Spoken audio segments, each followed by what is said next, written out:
housing.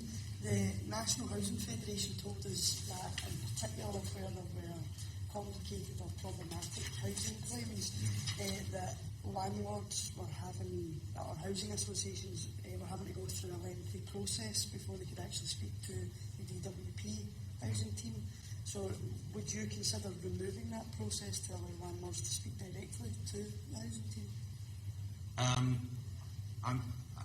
I'm surprised they said that, because we are, in the northwest, where we have got a reasonable volume of housing claims.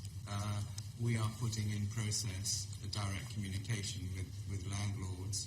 We have got a dedicated telephone number, and the feedback we're getting from landlords is that the position is much improved from when we started out in the very early days. Moving on to a different topic, when it comes to personal independence payments, the average waiting times have reduced significantly since, I think it's July 2014, but advice agencies report that some claimants are still facing really lengthy waiting times before they can get their PIP claims. I mean, the first panel there was talking about 11 weeks people are still experiencing. So what are the specific causes of such lengthy delays? Well, you'll remember that last year, in 2014, we had very, very lengthy delays, which we said were totally unacceptable. And we put an immense amount of effort into transforming the situation. The Secretary of State put a target of no one should wait more than 16 weeks. We have now got the figure down to an average of 5 weeks.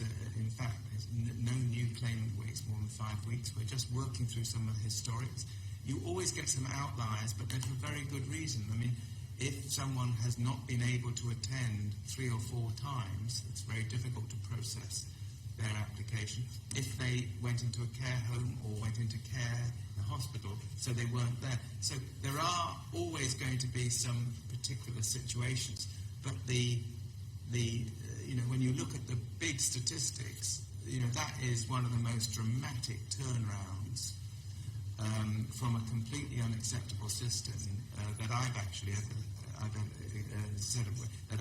ever seen in this department or in any other. Taking up Heidi's point earlier, targets can work in the department, doesn't it? Targets judicially selected are useful. Heidi, sorry. 5 weeks. Is that 5 weeks from an end-to-end process? Yeah, Andrew, why don't you pick that up? Okay, so if I break this down, it'll become clearer. So the first stage of the process is the person actually makes an application for personal independence payment. Once we've received their application and it's a valid application, we will send to them what we call the PIP2 form. We have 4 days in which to send that to them, and we're consistently doing much better than that. The claimant then has 28 days in which to return that form. So, of course, the speed of the overall payment of their claim, if they are going to be paid PIP, is quite dependent on this bit. So the quicker they return that form, the quicker we will refer them for an assessment. The average wait time for an assessment is then, as the Minister said, 5 to 6 weeks. That's considerably less than the 16 weeks we saw in March, and very, very different to the 42 weeks we saw in 2014. There will be outlying cases with more complex medical decisions. You need to see a particular specialist, or if they don't turn up to their appointment, etc., it will take longer. As soon as we receive their assessment report from the assessment provider, we will make that decision within 9 days, and we consistently are doing much better than that. So the overall end-to-end time has the dispatch of the form, the time it takes the claimant to return their PIP2 to us, their assessment period, and the final decision, which we will then communicate to them. Well, just to finally ask first, I appreciate that the delays have reduced significantly. What specific improvements can be made to the process for the people that are still currently experiencing, 10, 11 weeks? Well, where people are, I suspect that in the 10-week period we're looking at complicated situations where it just takes longer.